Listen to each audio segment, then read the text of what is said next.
Blacks in technology. Blacks in technology. Blacks in technology. Blacks in technology. Blacks in technology. Blacks in technology. Good evening, everyone. Welcome to the Blacks in Technology Bit Tech Talk podcast, a show where we talk to and spotlight Black engineers, innovators, educators, inventors, and entrepreneurs doing amazing things in the world of technology. This podcast is where they share with our audience their experience, their ideas, their knowledge, and their perspective on tech. I am your host, Greg Greenlee. And if this is your first time listening, you can check us out at the following URLs. We are at www.blacksintechnology.net. We are also on the Twitters at Black in Technology, and that's BLKINTECHNOLOGY. We are also on Facebook, so check us out on Facebook. So that's facebook.com/Blacks in Technology. And we also have a growing LinkedIn group under Blacks in Technology. So just do a search on LinkedIn and you're sure to find us there. So if you are on Twitter right now, you have questions for our guest tonight, tweet them using the hashtag BitTechTalk. That's BITTECHTALK.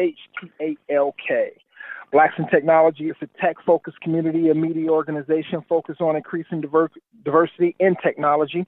We always focus on forming new partnerships and opportunities to assist our members with their continued professional growth and development. So if you want to partner with us, send us an email to partnerships@blacksintechnology.net.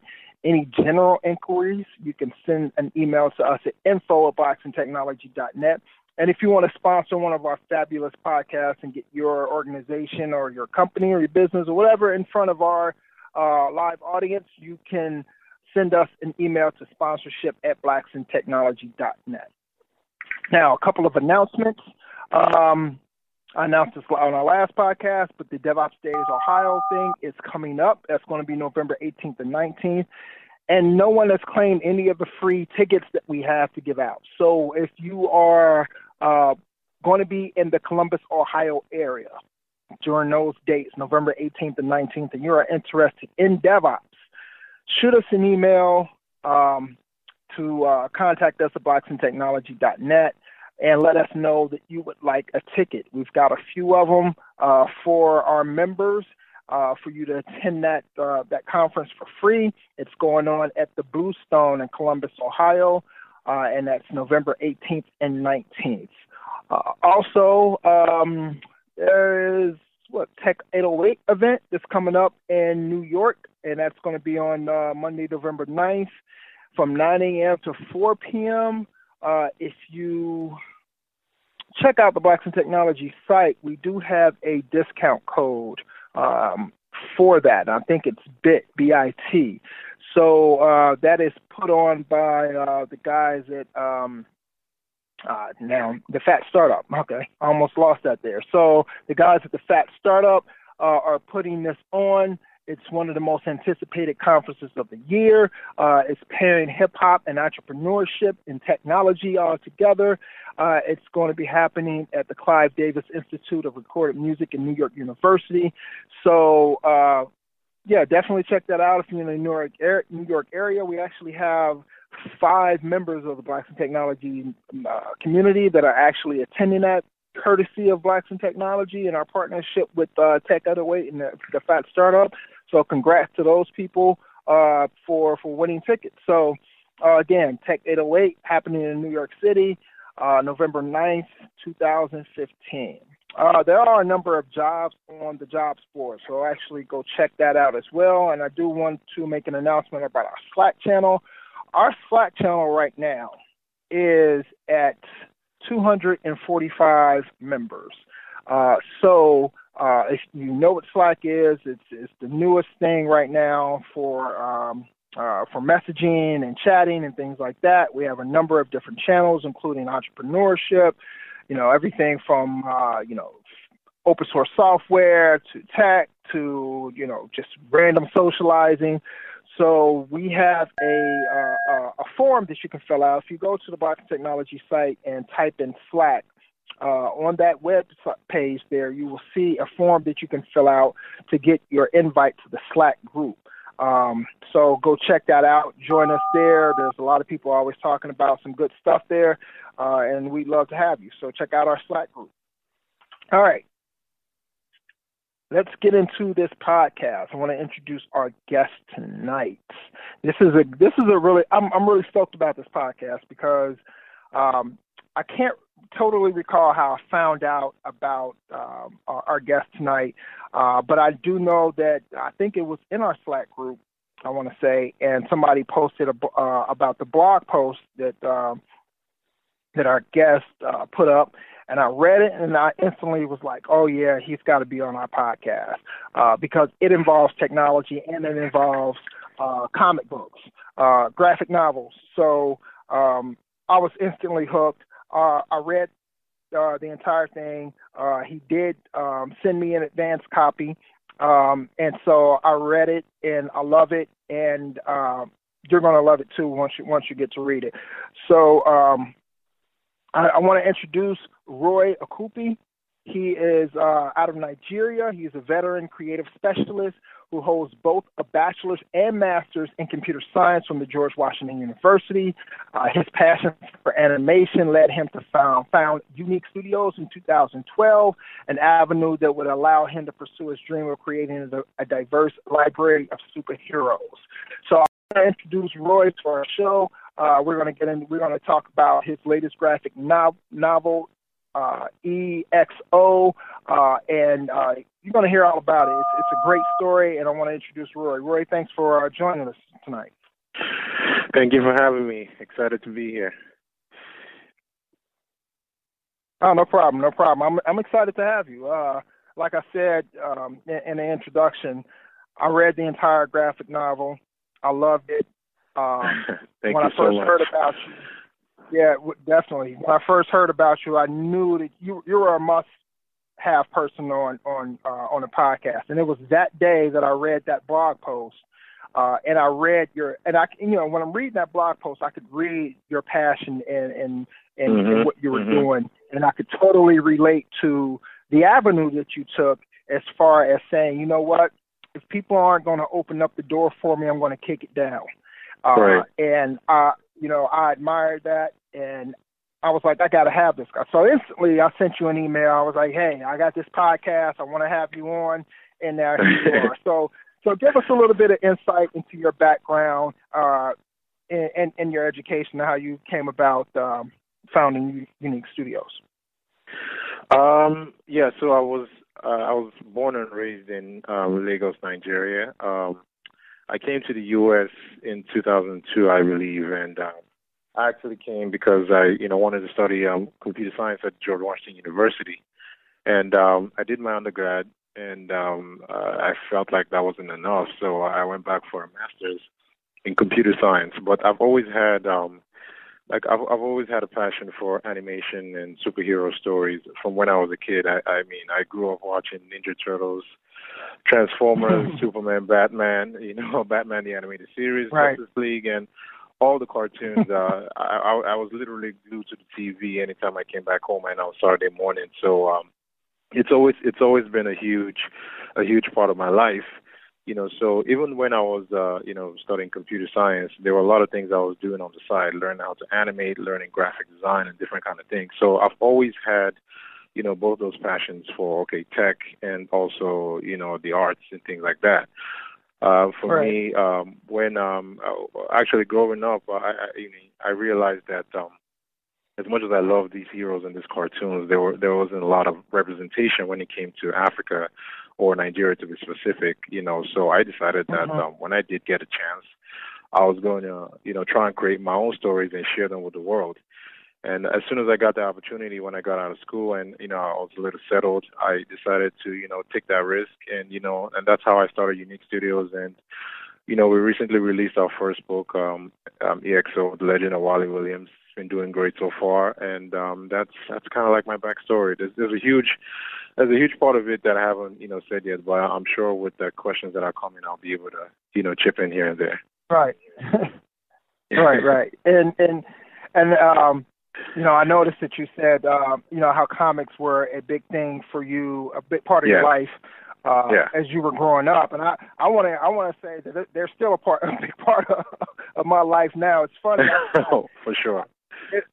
If people seen how many animated movies I had on my computer right now, I think I have a problem. I stay watching, even the stuff on Netflix right now, the Avengers and things like that. I'm still watching that to this day. It's part of me that I can't get rid of. right. And, on top of that, my collection of comics that I have. Stored away somewhere. They're somewhere right now. But so let me ask you this. Sure. You have your master's in computer science. Yes. With that, I'm pretty sure you probably could have gotten a job doing something in tech. So what made you actually? I know you had that passion for getting into animation. But what made you actually decide that, hey, I'm going to take that leap of faith and I'm going to make that transition into animation? So for me personally, like I said, I've always been interested in computers and also the art side of things. I did actually work for about 5 years when I got out of school. I worked as a web developer, and I freelance from time to time, to kind of like pay the bills, because this is all I do right now is EXO, and I also run my own web design business.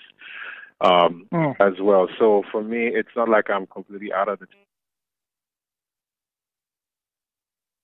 the book and trying to promote. Yeah, I'm here. Can you hear me? Yeah, you kind of faded out there for a second. Oh, okay. Sorry about that. Well, you can hear me now, right? Yes. Okay. Yeah. So, for me, I'm still heavily involved with, in the tech field. Like I run my own web development business. So, it's for me, the decision came about when I felt like in order to make this book successful, I couldn't treat it as a hobby anymore. It had to become more as a full-time thing. And that was when I decided, if I'm not going to do it now, I'm never going to do it. So I decided, I'm going to take a chance for myself. And, also for me personally, one of the main reasons why I'm doing this is because, oftentimes when you hear about Africa in the news, it's not always for positive things. And this is my way of, showing a different side of Nigeria, showing a different side of Africa that you don't get to regularly see on the news or wherever you may hear about Africa. So, that one of my own things is, promoting African art, African animation, and the talent that we have in Africa, not just in Africa, but on a global scale. And, so these are some of the motivations for me as to why I decided, look, it's about time I do something like this. If you're not a superhero geek or a comic book geek, if I told you to name 10, superheroes that are from Africa, you would be hard pressed to, produce that list. And that's something that I feel like, needs to change. We need more heroes, not just from Africa, more heroes of color, period. But for me, growing up in Africa, growing up in Nigeria, I felt like it was about time we had more representation in this genre. I definitely agree, and I say this quite a bit, and it holds true to me. Anyhow, is that if you don't represent yourself, if you don't put your own image out there, then you leave it up to somebody else to do it for you, right? And so, right. And so, I'm always happy to see somebody taking the initiative and actually, doing this. They're executing on their idea, and they're saying, hey, we need to have more positive images out there. Others aren't going to do it for us, so I'm going to go out there and do it. Right.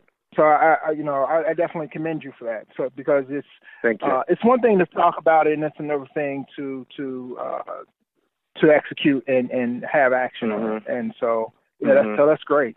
Excellent. Right. Excellent. Thank you so much. You created. No problem. You created YouNeek Studios. Give us the background story on the play on words with that title. It's actually a pretty funny thing. So when I decided that, okay, I wanted to produce this graphic novel, EXO, and I didn't want to just do it under my name and say, okay, I'm a writer and this is my book. I wanted to start a company because I do have aspirations to do more than one superhero from Nigeria, more than one superhero from Africa. My passion is to create more diverse heroes, and diversity doesn't stop in color. Also female superheroes as well is something that I'm very, very passionate about. So, I decided that I needed something. I needed an umbrella to put all these heroes under, and that's when I decided, okay, you know what? Let me come up with a company. And literally for about 2 weeks, I couldn't come up with a name that I felt like I was comfortable with. And for anyone that started a business, that picking a name is very critical. So I kept on thinking, okay, what what is it that I can do to make my name unique? What is it that I can do to make whatever phrase or whatever terms that I'm putting in the business unique? And that word kept on coming back, unique. And I was just like, well, I'll just name it YouNeek Studios, but I'll just change out the spelling, where it's more like YOUNEEK as opposed to the regular spelling for unique. So that's that's literally how I came up with it. It wasn't like any epiphany or anything like that. I just wanted something unique. I just chose the name YouNeek. Gotcha, and it sticks. I like it. Right, right.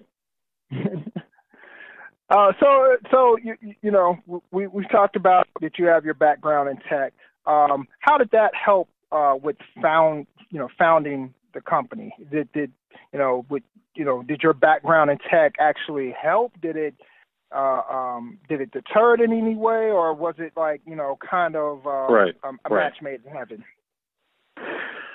For me, I would say it was a match made in heaven, to be honest, and I'm so grateful that I got the opportunity to actually go for my undergrad and my master's in computer science, because what that helped with was it actually saved me a lot of money. So for me, because I was around in the whole computer science background, things like creating a website or coming up with a logo or doing something where it's like, okay, I need to for instance market my book. These are all things that I picked up while I was, running my own tech business, like I said, web design and web development. So there's a lot of overhead. There's a lot of things that I've saved on just because of my tech background. Like, I don't need to pay anyone to run my website. I don't need to pay anybody to build my website.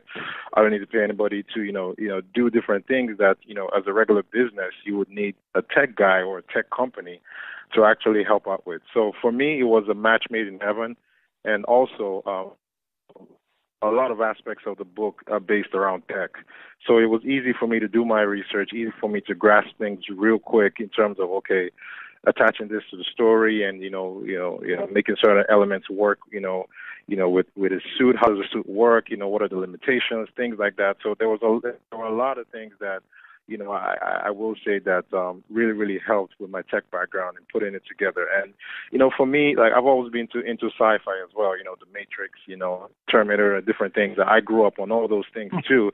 So for me, bringing all this together, like the sci-fi and also the superhero genre, was basically a match made in heaven for me. So I couldn't have asked for anything better. Excellent. And I love hearing that. I love hearing that connection because definitely when we talk about tech, right, and we talk about how it can relate to what some of these kids are getting into and things like that, the sometimes the connection has to be made there in order for them to realize that tech is an industry for them, right? And there are more things. There are things that you can do, with tech that can actually help you. So if you want to become an artist, if you want to be involved in graphic design, a tech background can help with that, or even a graphic design can help with the tech. It works vice versa. So it's really good to hear how you put those two things together and made them work for you. It's excellent. Thank you. No problem. So, and we talked a little bit about this, but there's some other things involved with the character, the main character, Wale Williams. So I noticed in the graphic novel that the main character He has an advanced mind. He is a programmer, right? So how much of that, we know that you have that in common with him. So how much more of the Wale character is reflected in you? Well, that's funny because him being a programmer and him being involved with tech is probably, I would say, some of the things that obviously would jump off the page in terms of, okay, what I do and some of my background in terms of how it relates. There are some elements of, my life that, I wrote into the character. But, without me spoiling too much or giving too much away, I would say that, Wale is a very, very, very, very different, person. He's very reckless. He takes, huge amounts of risks. Like he's the kind of person that's like, if God forbid a building is coming down, he's going to run into the building trying to save people without any, thoughts of saving his life, which is a good thing. Definitely there are similarities, but and the character is he's a very dynamic character. And part of what I was trying to do with Wale, honestly, is I was trying to make him as relatable as possible. Being a superhero or writing a superhero story sometimes can be tough because it's like these guys are basically gods amongst men, and it's very hard to identify with them if you write them in a way where they're so far off. So what I tried to do was ground Wale as much as possible in terms of he's your everyday guy. So he returns home after a 5-year absence, and then he finds the super suits that his father left behind. Automatically he doesn't want to pick it up. He doesn't want anything to do with it, and that he also has a lot of issues with his father. So those dynamics in terms of the family issues, and then the pressure, from his brother, trying to encourage him to be a hero, and he doesn't want to be a hero, and then the city's under attack. So he's kind of like juggling so much personally, and then adding on top of that, he has the weight of the whole world on his shoulders. So there's a lot of things that, because I do feel as human beings, we do go through things on a daily basis where it's like we have to make so many decisions. We have so many dynamics with work, family, friends and things like that. And, life is about, okay, how do you balance all these things? Yeah. Superhero and still making him have all those qualities that we have on a day-to-day basis is part of what my mission was in trying to make him as relatable as possible. And I think when you read the book, you would see a lot of that in his character. Yeah, definitely. And I can vouch for that. Like I said, I read the entire graphic novel. And what I want to add to that is that that internal conflict that's seen in Wale and seen in other characters, the more relatable characters, the more popular characters out there in comics right now are the ones that have those flaws, right? Those internal conflicts going on, which is the reason why people are more attracted to somebody like Batman than they are Superman, because, he is vulnerable and things like that. So, yeah, definitely. It's definitely a good characteristic to put in a character. So that like you said, that character is more grounded. It's more grounded in reality. It's not all just I can lift a planet. Right. So yeah, it's funny because and I'm a huge Marvel fan. There are a few DC characters that I like. But I'm a huge Marvel fan because the Marvel characters always have these character flaws, and they're for the most part they're not like these super omnipotent beings, right? Especially when it comes to like the X-Men. They're still they're powerful and everything like that. But they can still get beat down. They can still hurt. They can still bleed. Some of them even die.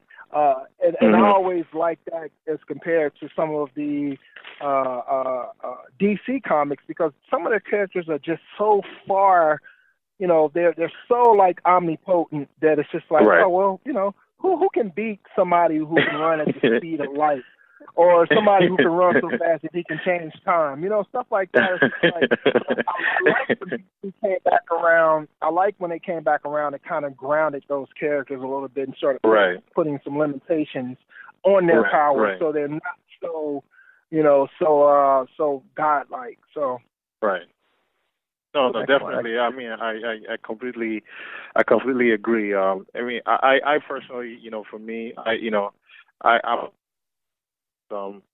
still do a lot of DC, read a lot of DC stuff, and like you mentioned, I feel like one of the reasons why Batman is one of the most popular characters is, obviously because it's like you said, it's easy to relate to him. The issues he had growing up, being an orphan, losing his family, and growing up with Alfred and things like that. And not only that, I actually think one of the great things about Batman is also the villains as well.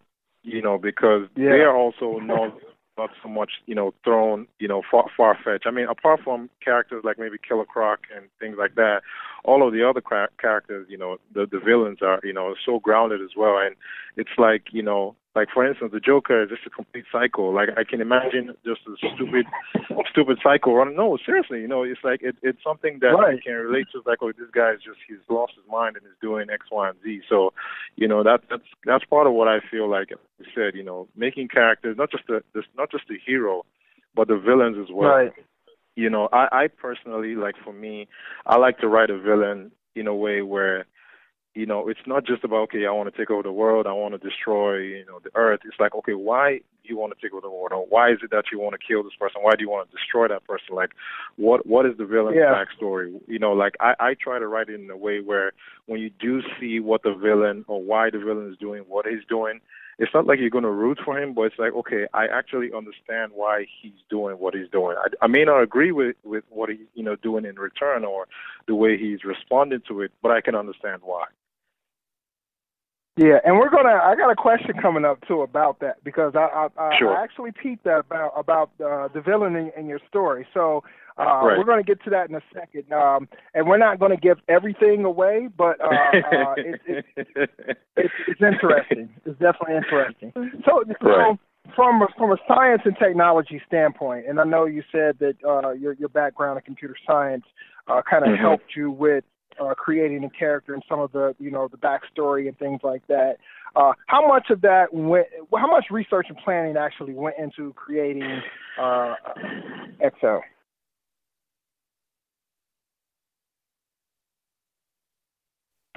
Hello? Yeah, can you hear me? Yeah, I can hear you. Did you get that question? Okay. So how much? No. I'll repeat it then. Okay. So, from a science and technology standpoint, how much research and planning actually went into creating EXO character? Actually, a lot. To be honest, when I first started it, because I think I was a little bit overconfident because of my background. I was just like, well, yeah, I studied computer science. I grew up watching sci-fi. I've seen all the movies. I know what to do.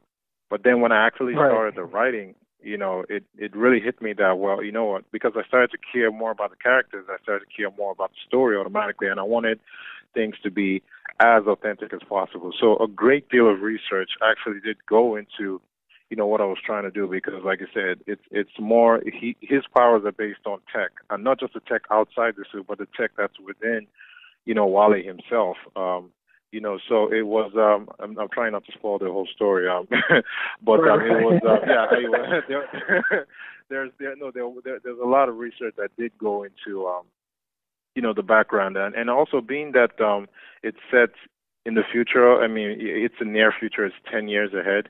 Also researching. Okay, what will Nigeria look like in 10 years? What will Africa look like in 10 years? So those are some of the things that I also had to research. In terms of bringing that balance between, okay, this is what you see now, this is what, Africa can be, in the future, and, this is how it works, this is how its powers work, and things like that. So, a great deal of research, did go into it. And I'm not going to lie and say that the computer science didn't help, but it didn't really help that much because, we're taught, okay, Java or C++ in school, but when you're talking about, nanotechnology and nanites and how they work with, your blood cells and things like that. Those are things that I didn't get the education for. So, trying to research on that, it was a tough hill to climb, but one that I enjoyed very well. All right. That's interesting. So, like, what type of, so what type of, like, like publications are you having to like read through? Like, are you having to, are these just websites you're going to and getting this information, or are you like consulting with like maybe somebody that you know that's into nanotechnology? Like, how does that dynamic work? Well, it's actually a combination of all the things that you mentioned. I try to buy as many books as possible and just read, different kind of books from, different aspects of technology and science, and also, ask questions as well. There's some people that I just go on forums as I'm reading it, and if I see something that's interesting, I can email that person or, reply to a thread and say, hey, oh, this works this way. So can you tell me, how exactly it works, or, hypothetically, if this happened, what is if this reacted with this, what could possibly happen, or does this seem feasible for something in the future to happen? And so there was a whole lot of combination of research online, Google, Wikipedia, talking to people, buying books. So it's actually a combination of different things, but luckily, it's easier to do that now as opposed to maybe 20, 25 years ago when, you didn't have Google, or, you didn't have the internet or things like that. So that's one of the reasons why I'm so grateful that, I got to grow up in this tech boom, because it does, make things more accessible. It makes things easier to research. I mean, easier not in the sense that, okay, it's more easier to grasp, but it's easier to get the information and actually assimilate that information as well. Wow. I want to say, send a shout out to Thaddeus Howes. He's a gentleman that that I met through Blacks in Technology early on in Blacks in Technology history, and he's a writer. He's a sci-fi writer. He's a really good sci-fi writer, actually. I've read like a few of his blogs and things like that. And I used to chat with them online quite a bit. And I think we got into a discussion, and I was just amazed when I see his writing, because he's in the tech as well. But when I see his writing, more along the lines of the science fiction realm, it's just it's mind blowing. And I'm just like, how in the hell do you know all this stuff in order to write about it? Because it takes a certain level of, you have to research this stuff. It's not something that's just part of, in order to put the story together and make it sound real, right? And make the tech in it sound as real as possible, you have to do some research. He does a really good job at it. I just want to, shout out to him because, just reading his stuff and reading the stuff that, in your graphic novel, I know that the research has to be intense. Yeah, definitely. I mean, it is intense, and because people, I feel like if you don't put in the work, people will know. Like if you're just going and just writing gibberish and just making it up, as you go, people will be able to detect that nowadays. People are very smart. People are tech savvy, so all it takes is a Google search on what you wrote, to be, to be exposed, so to speak. So I also wanted to point out though that the research for me wasn't just about tech, and how tech works. There were also things like researching karate kicks, the angles for kicks and things like that, because Wale has a karate background. Growing up, he studied in karate and martial arts. So those are some of the things that I also had to research. Is okay, if someone is a karate kick, is it different from a kung fu kick? Is a karate slam different from a judo slam? And having to do karate while you're wearing a super suit, how possible is that? How flexible does the suit have to be? Is it more metal or is it more carbon fiber? Can it bend? How heavy is the suit? So these are things that I had to spend sleepless nights, trying to research, because like I said, I just didn't want to put something out there and just say, hey, this guy does this. Like, why does it do it? How does it do it? So what I'm saying. And these are some of the things that you not only see in the book, but also the next book that's about to come out, the part 2, is that I do go a lot more deeper into why the suit works, how the suit works, and things like that. So people will definitely get to appreciate the amount of research that went to the book. Like I said, not just in the sci-fi aspect of things, but a whole bunch of different variations of research. Excellent. And thanks for that, for that answer. I mean, that's, Sure. for people out there that that might be thinking about getting into graphic novels or writing their own sci-fi. That it takes some research, people. So don't go into it. Don't go into it half-assed. Right. People, it won't be right. So Right. yeah. So Right. definitely. Getting back to the character Wale. In the book, there's a relationship between him and his father, and I've seen that relationship played out in other comic books, and using that as the basis of the creation. Sometimes it is sometimes kind of reluctant hero. Sometimes people don't want to be the hero. Sometimes people take up the mantle willingly. We've seen that in comics like Batman, Iron Man, Black Panther. Black Panther. He was a willing, hey, I'm going to don the Black Panther suit and the mantle because I'm the next in line. And people like Cyborg, he was kind of thrust into it. It was kind of more of an accidental type thing as opposed to. So, I mean, what made you decide to go with that as the angle for the genesis of this super? That father-son relationship angle. Yeah. I'm actually very happy you asked that question because that's actually a great question. And I'm also glad you mentioned those characters. Iron Man, Batman, and T'Challa, which is the Black Panther as well. Because if you notice, there's some kind of there's a trend between those characters in terms of it was almost like okay, they had a certain relationship with their with the father figure. And for me, I mean, Batman basically became a hero because criminals or a criminal, killed his parents, and then he decided to I want to do something about that. T'Challa wanted to take over from his father. It was a thing of pride, and also with Tony Stark as well. Being the going from a playboy to actually being responsible and taking over from his dad as well. So all these characters had positive relationships with their father.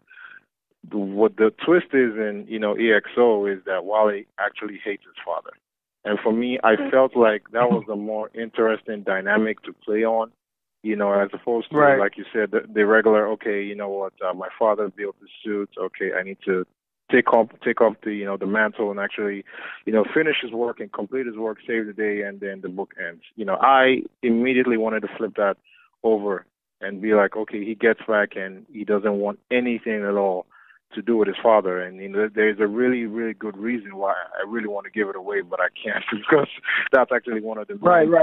Yeah, we got in the book. Yeah, but there's a strong reason why he hates his father, and it's almost justifiable. And for me, I felt like that conflict from the beginning of the book is just something that actually just takes you from the beginning and gets you hooked on immediately. A lot of people always come back to me and say, once I read the first 10, 15 pages, I couldn't put it down, and that's because of the way the dynamic of the family relationship works. It's like you keep on wondering, okay, how exactly is Wale going to find his way back from the tragedy that has happened within his family? So that's like I said, for me, it was all about flipping the regular thing in terms of, okay, father and son, father loves the son loves the father, son wants to make the father proud, and just flipping that around and just making it more interesting and making it son hates the dad. Where do we go from here? Yeah, and like I said, we're not going to give anything away because we want people to go out there and purchase this graphic novel.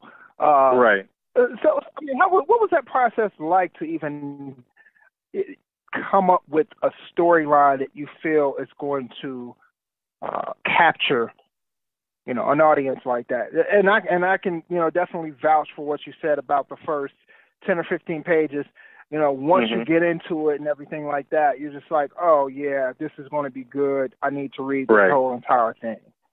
Right. So how I mean, what was that process like? Was it like, were you brainstorming and just sitting down like, how can this be different? Or was it something that came to you and you were like, okay, yeah, this is it. This is how I'm going to do it. Well, for me, honestly, it's something that hit me right away because I feel like one of the things that almost anybody in this world can universally relate to is family. And before I fully answer that question, I want to go back just a little bit. It's like I said, I'm doing this because I want to portray Africa and Nigeria in a different light, and do more Nigerian superheroes, African superheroes, because I believe that the reasons why we love superheroes, Batman, Superman, Iron Man, whatever, it's not necessarily because of where they're from. It's because of their backstories. Why are they fighting, for what they're fighting for? What is it that motivates them? It's not about where they're from or the color of their skin. And one of the things that I immediately wanted to do is do a story that can be, okay, Africans and Nigerians can see it and be proud of it. It can be proudly African, but it can be something that internationally anybody can identify with. And that's when, for me, the whole thing that I wanted to go with was, family, because, I feel like universally everybody can relate to family. Everybody can relate to, having an issue with a family member or, being hurt by a family member, how you want to mend a relationship with a family member, different dynamics of family. We all grow up in different environments, in different families, but we all have that dynamic of family. So for me, it was very important that, that was like, for me, the genesis and the basis of the story, because if you really when you read the book, you would see that everything basically starts from family. The book actually starts, one of the, first pages in the book, is, Wale having a family dinner with his family, so, that wasn't a mistake. It was very, very, very important to me that I grounded the story. It's a superhero story. We want to see the action. We want to see, him fighting crime or, stopping the bad guys. But I basically just wanted to use the superhero context and the superhero genre to wrap around a great story about family. I love it. I love that. And yeah, I definitely noticed. Anybody who's going to pick this the graphic novel up is definitely going to notice that. But that particular scene in the graphic novel, I really honed in on that. And I really enjoyed that scene in particularly of them all around the table eating, having dinner, and just talking amongst each other as family. I thought that was really great. So we talked about the hero, and let's talk a little bit about the villain. Not too much to give away things, but I love how you presented the villain. As someone who feels he's doing what's right for the people. That's kind of his claim. The people have been weakened by the government. We need to stand up to the corruption of the government.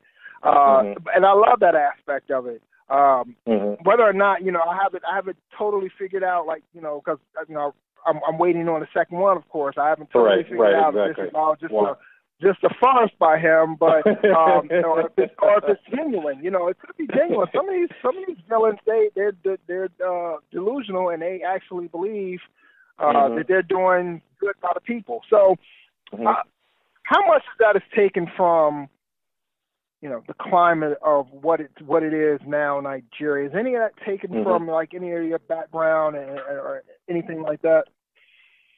Yeah, so it's actually twofold. So first of all, I'll talk about it from my background, growing up in Nigeria, and also some of the things that are going on in Nigeria right now. And then I'll talk about it more in a general perspective. So there's this terrorist group that you may know about, in Africa. It's called Boko Haram. And they're all about, we don't like what, the country is becoming, we're getting too westernized, we need to go back to X, Y, and Z, so we're just going to start killing people, basically. So you would see some of those elements in, Oniku, which is the main villain, and, the organization he runs, which is called the Creed. But it's not a one-to-one, because for me, I felt like that would be lazy, just saying, okay, yeah, this is my version of Boko Haram. No, that's really not what I'm trying to do, because I feel like that's a lazy way to write, because it's like, okay, it's really nothing new. We've seen this, But at the same time, I just want to put relatable elements. So as you open the book and you read it, it's like, okay, wow, these things actually happen in real life, and you get to see how it affects families, you get to see how it affects communities, and that could spur someone to do a little bit more research, and things like that. So those are some of the the touch points that I also wanted to to tie into the villainy of Oniku and the group he runs. So that's the first part of it. The second part of it is, I was doing research and, into what actually, makes a villain a villain. Not just a villain in terms of superpowers, but like in real life, serial killers, murderers and whatever. And, one thing I came across is that, like you said, in their mind, they're delusional about it. They feel like what they're doing is actually the right thing, and they feel like this is what I'm supposed to do. This is what I was born to do. This is what I'm meant to do. I mean, some of them actually, I wouldn't say just everyone. Some people are just crazy psycho, but some people actually feel like, no, seriously. Some people actually feel like what they're doing is justifiable. And, that was part of something that I took and I also added into the character, Oniku, who actually sees himself as a patriot of Nigeria. He sees himself as someone who is going to take the country, take over the city and then take over the country and then do things in the way he feels is right, because he feels like the government is getting too soft. There's too much power being given to civilians, too much power being given to people, too much freedom being given to people, and all that needs to be taken back and it needs to be controlled. From his perspective, he feels like everything going wrong in the country is because of a weak government and also too much control given to the people. So that's where he's coming from, and that's where his attacks are coming from. There's a different spin to that I cannot reveal right now, but you're gonna see more of that in book 2. You're gonna see more of that in book 2. But just to give it on a surface level, he does feel like what he's doing is something of being patriotic, and he really, really believes in what he's doing, and he doesn't really care who he hurts. As long as he gets to his goal, he feels like everybody that gets hurt on the way to that goal is making a sacrifice for the country. Gotcha. Excellent. So I was very happy and excited to see that there was a woman of color introduced in a graphic novel as a superhero. Yes. I thought that was pretty dope. Definitely. So what made you decide to write that character in as a superhero? Well, for me, as much as it was important to get a Nigerian, superhero, a male one, I wanted to do a female version as well. And I didn't want it to be a case where, okay, do a male one first, and then when it's popular, okay, now this is my female version of superhero. I wanted to do a hero that was part of this first book, part of my first story, and also do one that she can actually stand on her own. So it's not like she's a sidekick or anything. If you read the book and you see how she comes in, again, I'm trying not to give too much away, but if you see, like, the moment she steps on the page, that she means business, that she's standing around. And like, a matter of fact, a lot of people come back to me and they tell me that that's she's the best thing about the book. Like, when she came and she did X, Y, and Z, that was my favorite part of the book. And there's like a huge following that she's already having. As a matter of fact, I've had some fans send me emails and pressured me that, in the next couple of years, we better see a book based on her alone. So that's how much of a strong character that she is. And the fact that people can see that she actually stands on her own enough to even warrant a new book based on her alone means that I've done my job. Because, like I said, I didn't just want her to be some sort of, a love interest or just somebody that's kind of like, an auxiliary to who, XO is or anything like that. I wanted her to stand on what's very important to me, to make her a strong character. And, I feel like we were able to, without giving too much away, because she's also a very, very key element in the story. And, I feel sometimes because I'm so passionate about my story, I just talk on and on and on, and then I release a lot of spoilers. So I'm just going to stop. Well, I can definitely say that it made a huge impression. It was definitely a highlight of mine in the book. Right. Because I love the way that you didn't make her a side character. It wasn't just, this person is my sidekick. It was, she came in and she was the baddest one there. And I was just like, let's go. And I liked it. And I like the other dynamic that she played. And I'm not going to give that away, But you know, you said that Wale was kind of the reckless one, and I like the other dynamic that she plays in that whole thing. So there's something I wanted to ask and to talk about. You know, because usually, in case anybody didn't know, I usually have questions prepared for our guests, and I send it to them beforehand so they can prepare, and so this can be a smoother conversation. But there was a question that kind of popped up in my head, and it kind of relates to, you know, you doing this, you going out and you doing this on your own, and you making this happen, right? And it's funny because we had a discussion today in the Blacks in Technology Slack group kind of around the same thing. And there was actually there's actually a YouTube video out there. I don't know if you ever seen the video with Kanye West and Sway, the DJ, and they are talking about Kanye being in the fashion or something like that. And he kind of goes off on Sway, and he's just like, "You don't have all the answers, Sway." And he keeps saying that, like, "You don't have all the answers, Sway."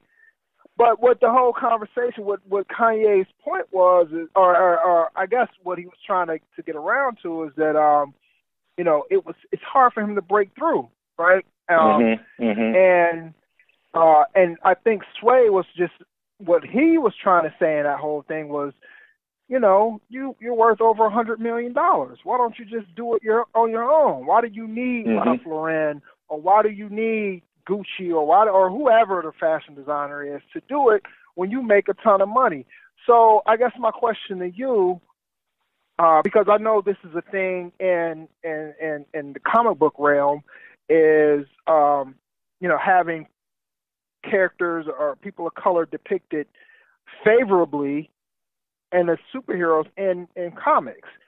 So if you have all these writers and you have these, you know, these people, how come there aren't more Black artists that are just saying, you know what, that are doing it like you? How come there are not more out there that are just, I guess what I'm trying, how hard is it really to put this thing together on your own and saying, hey, if Marvel's not going to do it, if DC Comics is not going to do it, or whoever, I'm going to do it myself, and I'm going to make my own mark. And if we get more and more of us doing that, and we'll break through eventually. We'll kick the door down as opposed to knocking on the door and say, hey, will you let me in?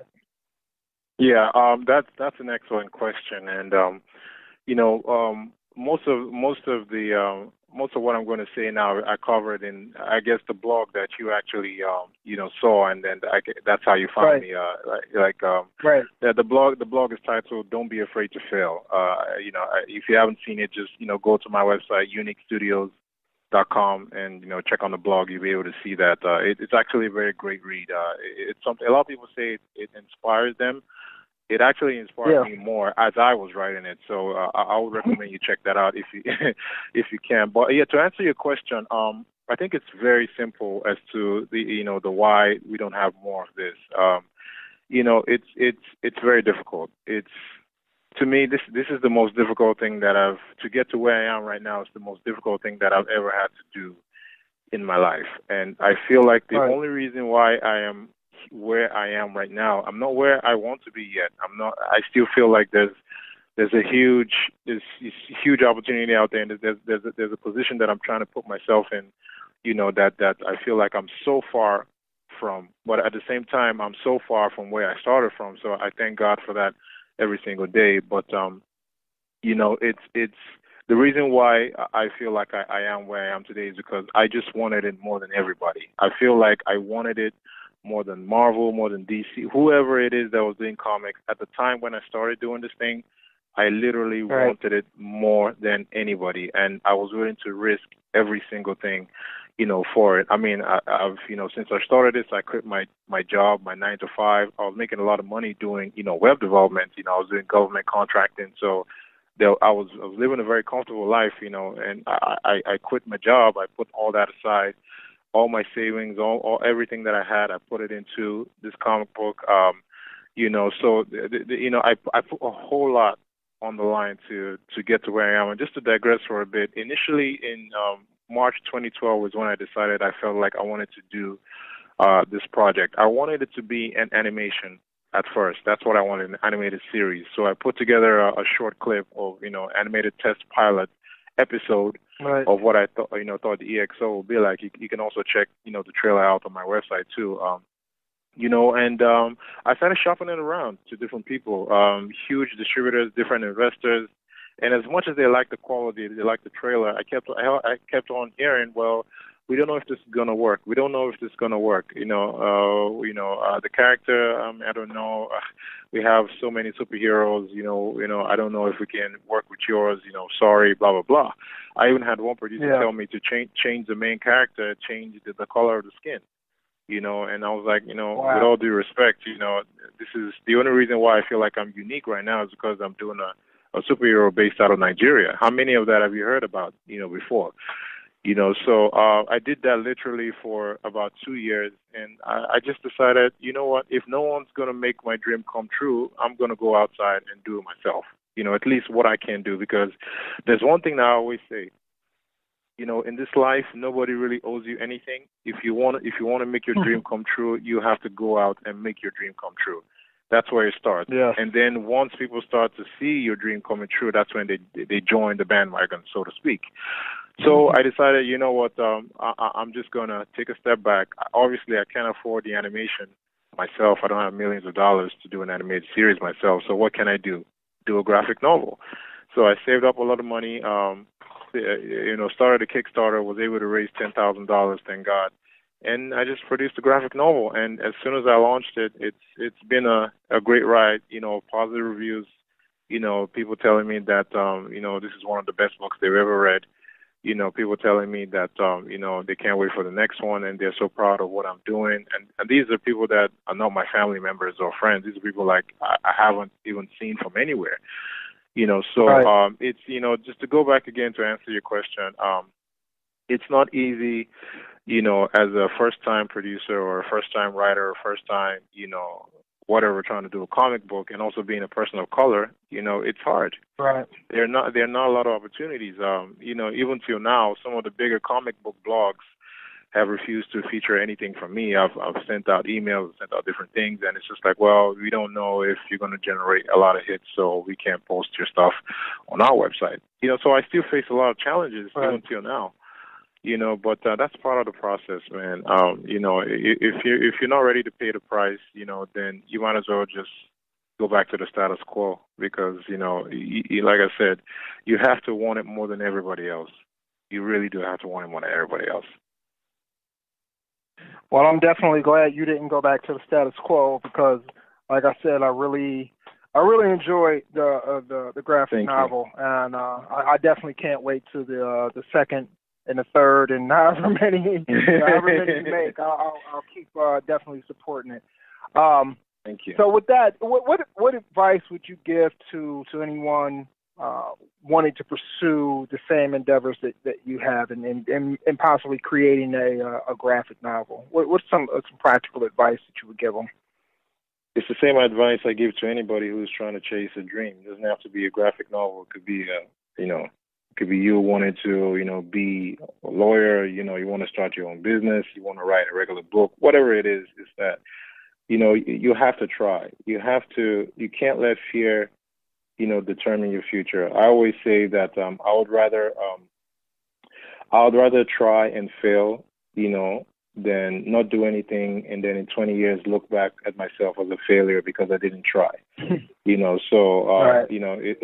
It's don't be afraid to fail, because when you do fail, you learn from it and you adjust and you come back. A lot of people look at me now, and I get a lot of, emails and messages on social media that, wow, dude, you just came from nowhere.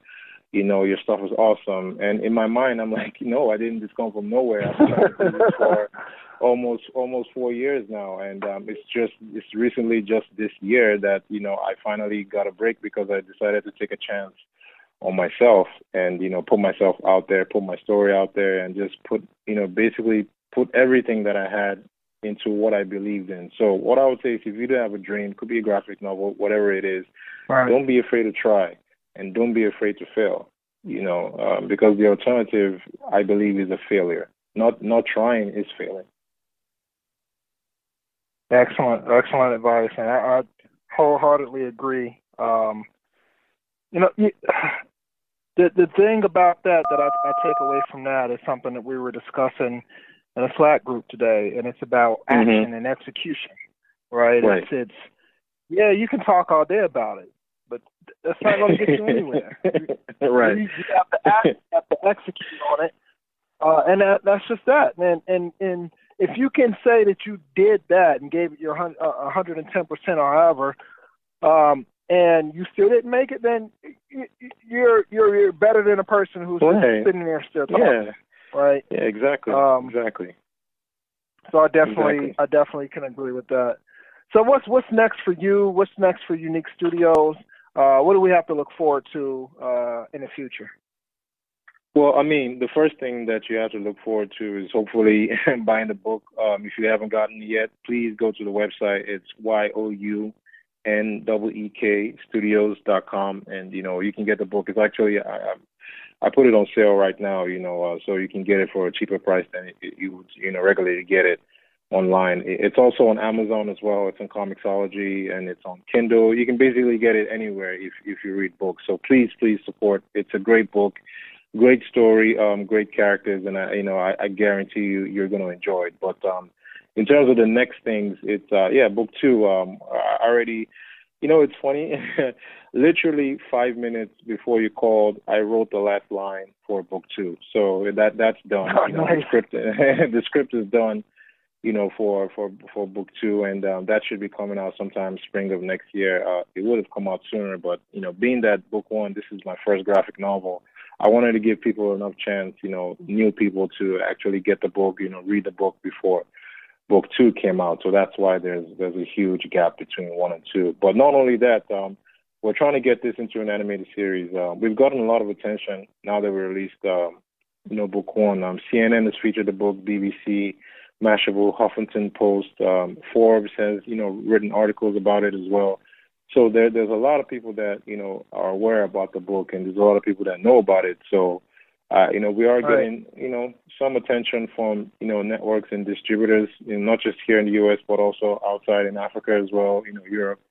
So there's a lot of big things that could possibly happen soon, but there's really nothing solid right now, nothing signed. So, I don't want to get people too excited for anything. But my goal is to hopefully start producing an animated series sometime next year. And, there's a lot of things that I've been doing to try and get that working. I was at a conference just a couple of months ago called MidCom.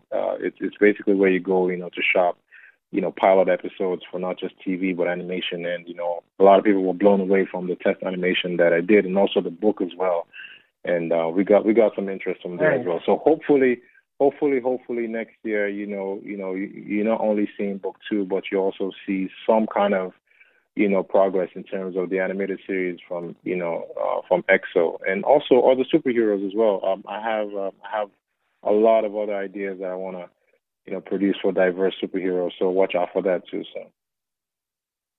Excellent. And I know you said nothing is solid, nothing is signed or anything like that, but I'm definitely putting the positive energy out there for you, man. Definitely. Because I want this whole thing to succeed for you, man. Because like I said, I'm in love with the graphic novel. I love the characters. I love the artwork as well. And I think it's just really important for our community that something like this exists. So I know you sent me over an advanced copy, but I'll definitely be purchasing. I want to purchase a print. Sure. Thank you. Of the book, because I'm a collector, so I have to have that print, and I got to get my plastic and my cardboard sleeves. And I gotta have it preserved. So no problem. I'll definitely be grabbing a copy. One more thing I forgot to say is I want to shout out all the artists that worked on the book. Ayodele Elegba was the editor. Sukami Akingboye was the main artist. Raphael Kazim he was the colorist in the book, and Godwin Akman was the guy that did the main cover and all the other covers for the book. And like I said, one of my missions is to promote Nigerian and African art outside of Africa. So everybody that worked on the book is from Nigeria, based in Nigeria. And right. one of my missions was that if you feel my book, if you flip through it, not just the quality of the print, but like I said, the quality of the art, you would be able to say, wow, this is something that you would expect from a Marvel or a DC. And we were able to achieve that, and it came out of Africa, so that's one of the things I'm most proud of. And I just couldn't, I really wanted to just make sure that I put that out there. Oh, definitely, and shout out to those guys and girls. If any, I don't know if you had any women involved in it, but if you did, shout out to them as well. It's great, man, and I hope everybody who's listening and people who check out the podcast definitely go out there and support this graphic novel and support Roye, because it's for a good cut and it's for a good cause. The depiction of our people is very important. Image means a lot. And for those who don't think so, YouTube a video about the black doll. I think it was the doll baby experiment. If you don't think image matters, YouTube that, and you will see that it definitely matters. So I'm glad that you're doing your part and helping with the image. And I definitely wish you much success, and congratulations on all the success you've achieved so far.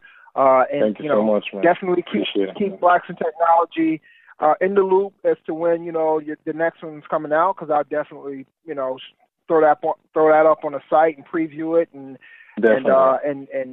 give you some promotion, man, because like I said, I love what you're doing. So definitely keep us in the loop.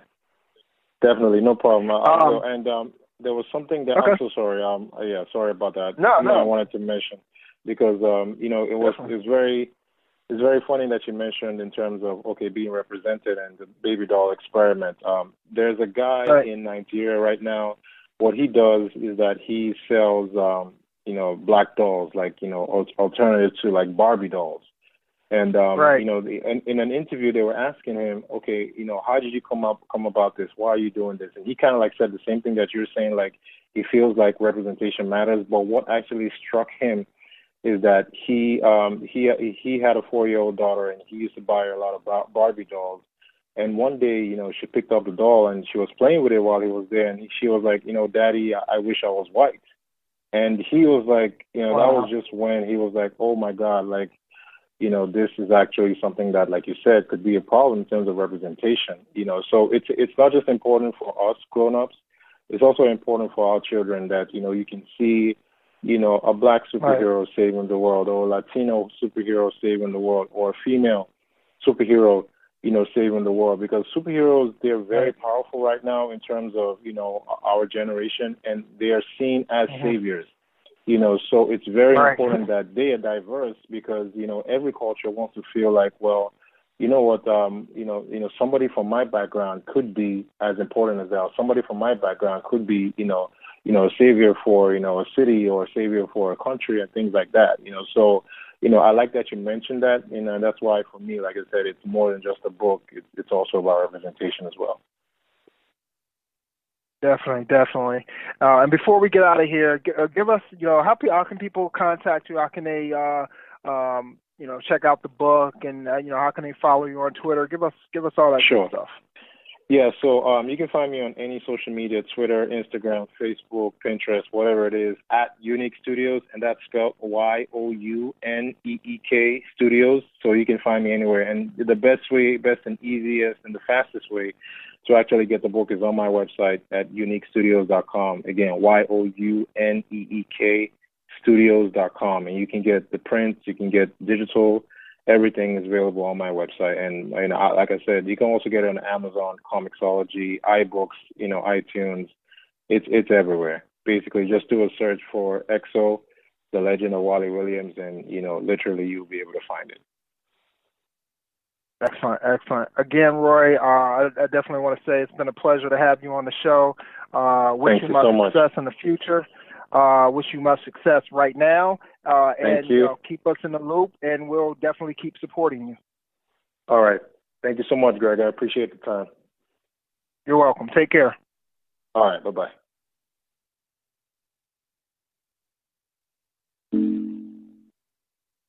And that's it for this episode of the Blacks. Was that a very inspiring podcast? I mean, you all have to admit that was pretty dope.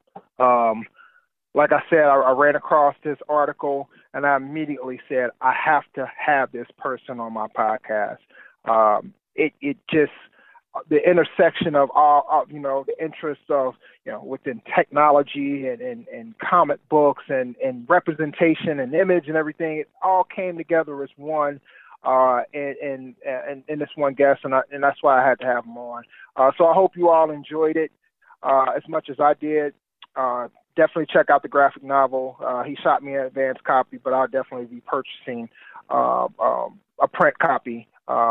So that's it for this episode of Blacks in Technology Bit Tech Talk podcast. I want to thank all our listeners.